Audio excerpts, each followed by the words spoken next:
নমস্কার, রিমস রাসুয়ে সবাইকে স্বাগত জানাই। আজ বানাবো ঝিঙে বাটা। রেসিপিটা শেষ পর্যন্ত দেখার অনুরোধ করছি। এটা বানানোর জন্য 3টে ঝিঙেকে খোসা ছাড়িয়ে ভালো করে ধুয়ে টুকরো করে নিয়েছি। এবার গ্যাসে কড়াই বসিয়ে তাতে 2 চা চামচ তেল গরম করে একটা মিডিয়াম সাইজের টুকরো করা পেঁয়াজ, 2টো কাঁচা লঙ্কা আর 4-5 কোয়া রসুন দিয়ে ভেজে নেব।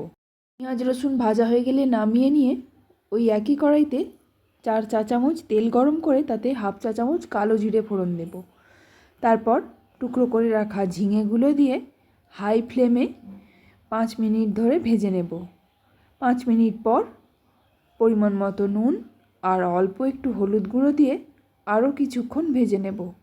তারপর ঢাকা দিয়ে কম আঁচে 10 মিনিট সিদ্ধ হতে দেব। 10 মিনিট পর ঢাকনা খুলে একটু নাড়াচাড়া করে নেব। তারপর নামিয়ে নেব। আপনারা চাইলে আরও একটু শুকনো হলে তারপর নামাতে পারেন। এবার একটু ঠান্ডা হয়ে এলে পেঁয়াজ, রসুন, কাঁচা লঙ্কা আর ঝিঙে সব একসঙ্গে পেস্ট বানিয়ে নেব। তারপর কাঁচা সর্ষের তেল দিয়ে ভালো করে মিশিয়ে সার্ভ করে দেব।